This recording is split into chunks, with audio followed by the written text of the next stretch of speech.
नमस्कार दोस्तों, आज की इस वीडियो में हम बात करने वाले हैं यूजीसी एक्ट 2026 की।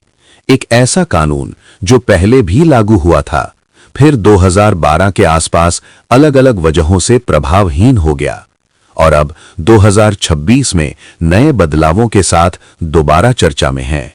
लेकिन सवाल ये है, क्या ये एक्ट सच में कमजोर वर्गों के लिए फायदेमंद है? क्या इससे शिक्षा में भेदभाव खत्म होगा या फिर इसके कुछ ऐसे नुकसान भी हैं जिन पर बात होना जरूरी है? इस वीडियो को अंत तक देखिए, क्योंकि यहां हम फायदे और नुकसान दोनों ईमानदारी से समझेंगे। यूजीसी एक्ट क्या है? यूजीसी यानी यूनिवर्सिटी ग्रांट्स कमीशन, जिसका काम है यूनिवर्सिटी और कॉलेजों को रेगुलेट करना, शिक्षा की क्वालिटी बनाए रखना और सभी वर्गों को बराबर अवसर दिलाना। पहले जब ये एक्ट सख्ती से लागू था, तब रिजर्वेशन, समान अवसर और भेदभाव के खिलाफ नियम ज्यादा मजबूत थे। लेकिन समय के साथ इंप्लीमेंटेशन कमजोर हुआ और कई प्रावधान सिर्फ कागजों तक सीमित रह गए। अब यूजीसी एक्ट 2026 इन्हीं कमियों को ठीक करने के दावे के साथ सामने आया है। यूजीसी एक्ट 2026 क्यों लाया गया?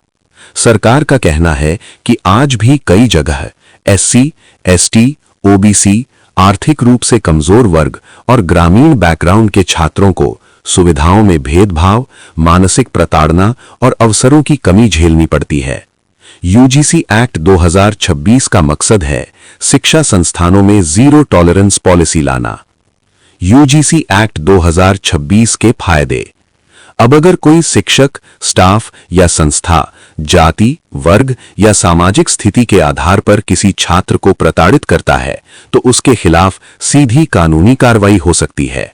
पहले कई छात्र डर की वजह से शिकायत नहीं करते थे। अब शिकायत करने के लिए अलग सेल, ऑनलाइन सिस्टम और समयबद्ध जांच का प्रावधान है। यूजीसी एक्ट 2026 के तहत एडमिशन, फैकल्टी भर्ती और स्कॉलरशिप में रिजर्वेशन नियमों की मॉनिटरिंग बढ़ेगी। इससे नियमों को नजरअंदाज करना आसान नहीं रहेगा। शिक्षा में समानता। इस एक्ट का उद्देश्य किसी को ऊपर या नीचे दिखाना नहीं, बल्कि लेवल प्लेइंग फील्ड बनाना है, ताकि हर छात्र अपनी मेहनत से आगे बढ़ सके। यूजीसी एक्ट 2026 के नुकसान, चिंताएं। अब बात करते हैं उस हिस्से की जिस पर सबसे ज्यादा बहस हो रही है। कुछ लोगों की चिंता है कि अगर कानून बहुत सख्त हुआ और जांच संतुलित नहीं हुई, तो झूठी शिकायतों की संभावना बढ़ सकती है। कानून मजबूत होना चाहिए, लेकिन जांच निष्पक्ष भी उतनी ही जरूरी है। कुछ जनरल कैटेगरी के छात्रों और शिक्षकों को लगता है कि छोटी सी बात पर भी कानूनी कार्रवाई का खतरा हो सकता है। इससे संवाद की जगह डर और सहयोग की जगह दूरी आ सकती है। कई लोग सवाल उठाते हैं कि क्या इससे मेरिट प्रभावित होगी या फिर संस्थान सिर्फ नियमों के डर से फैसले लेंगे। ये सवाल जायज हैं और इन्हें नजरअंदाज नहीं किया जा सकता। समाधान क्या हो सकता है? यूजीसी एक्ट 2026 तभी सफल होगा जब शिकायत की सही जांच हो, झूठी शिकायत पर भी कार्रवाई हो, सभी वर्गों को बराबरी से सुना जाए, शिक्षा को राजनीति से दूर रखा जाए। कानून का मकसद बदला नहीं, सुधार होना चाहिए। दोस्तों, यूजीसी एक्ट 2026 ना तो पूरी तरह अच्छा है और ना ही पूरी तरह गलत। ये एक सशक्त कानून है जो शिक्षा में बराबरी ला सकता है, लेकिन अगर इसका गलत इस्तेमाल हुआ तो यही कानून समस्या भी बन सकता है। अब फैसला हम सब का है।